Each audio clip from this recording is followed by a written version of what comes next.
जवाब आ गया है और मैं पूरा प्रश्न पूछना चाहूँगी माननीय मंत्री महोदय से। जवाब में आया है कि 2 वर्ष में 27,909 में से 20,642 को ही पॉलिसी बॉन्ड जारी किए गए। तो ये जो अंतर है बहुत बड़ा, ये क्यों नहीं किया गया? पॉलिसी बॉन्ड जारी और जो बचे हुए हैं उनको कब तक कर देंगे? दूसरा है, मेरी विधानसभा क्षेत्र में दिसंबर 2025 तक 52 दावे प्राप्त हुए और 52 दावों में से केवल 10 को ही भुगतान हुआ है, बाकी को क्यों नहीं हुआ? जहाँ तक मुझे सूचना मिली है कि पशुपालकों को चक्कर कटाते रहते हैं, भुगतान में देरी किस कारण हो रही है और ये कब तक हो जाएगा, ये फिर आगे में पूछते हूँ। माननीय मंत्री जी। माननीय अध्यक्ष महोदय, माननीय सदस्य के विधानसभा क्षेत्र में कुल आवेदन करने वाले पशुपालकों की संख्या 6845 रही और उसमें से 4567 पशुपालकों को हमने पॉलिसी जारी की, जिसमें 7,734 पशुओं की संख्या है और उसमें से 52 दावे मृत पशु हुए, उसमें से 52 ने दावे पेश किए।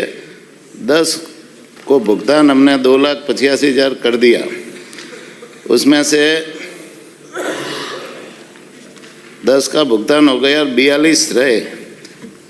42 में से 6 रिजेक्ट हो गए।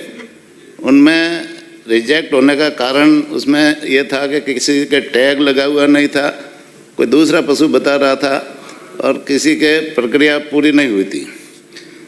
दूसरे उसमें 36 बचे, 36 में से 11 ट्रेजेडी में है जिनका भुगतान शीघ्र हो जाएगा।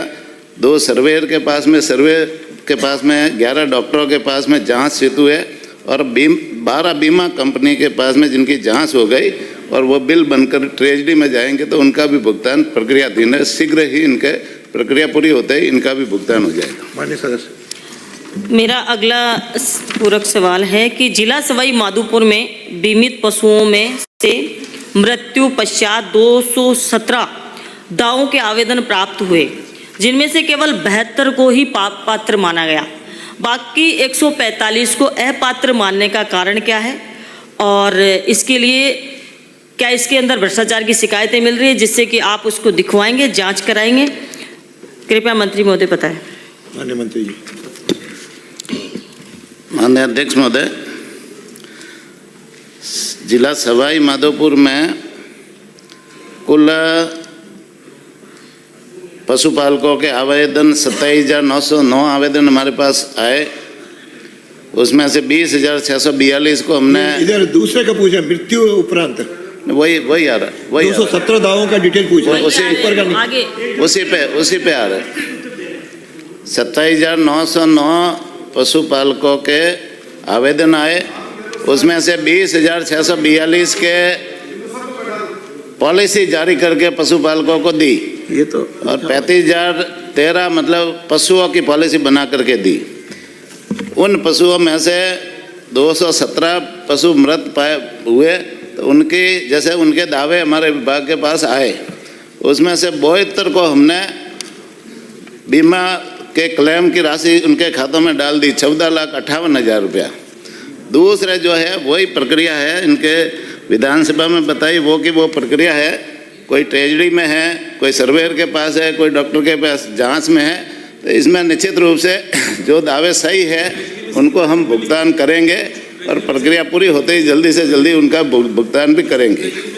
अगला ये ट्रेजरी में से कितने दिन में निकल जाएंगे? काफी महीनों से ट्रेजरी में अटके पड़े हैं और बार बार जो पशुपालकों को चक्कर कटाते हैं, क्या इस प्रकरण की जांच कराएंगे कि कोई भ्रष्टाचार तो नहीं कर रहा बीच में? कौन परेशान करता है लोगों को? अध्यक्ष महोदय, मैं माननीय सदस्य को बताना चाहूँगा कि ये जो मुख्यमंत्री मंगला पशु बीमा योजना है उसकी प्रक्रिया है, वो पूरी प्रक्रिया एक बार मैं समझा देता हूँ, माननीय सभी सदस्यों को भी मालूम पड़े।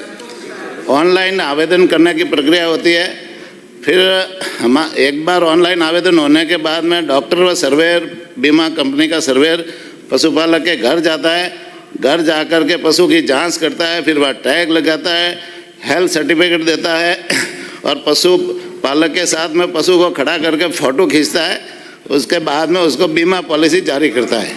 जारी करने के बाद में यदि कोई पशु मर जाता है तो मरने के बाद में पशु मरने के बाद में बीमा कंपनी के टोल फ्री नंबर 180053272172 पर सूचना कोई भी पशुपालक कर सकता है। नज़दीक के ई मित्र से या स्वयं के मोबाइल पर भी पोर्टल पे सूचना दे सकता है। नीतिगत तो अपने आप ये पढ़ लेंगे, सारी नीति पे समय नहीं लगाना चाहिए। ये सारी प्रक्रिया करने के बाद यहाँ थोड़ी में समझाएंगे। पोस्टमार्टम होता है। इसमें जो पोस्टमार्टम माननीय सदस्य करने ने के पूछा बाद ना, में वो तो ट्रेजरी में कहते हैं जाता है। विचाराधीन है, कर रहे हैं। ट्रेजरी में पैसा अटकता नहीं है। ब्रजो, प्रक्रिया पूरी होते ही ब्रजो, अगला पैसा जारी प्रश्न हो जाता है। माननीय अध्यक्ष हो जी, गया उसमें।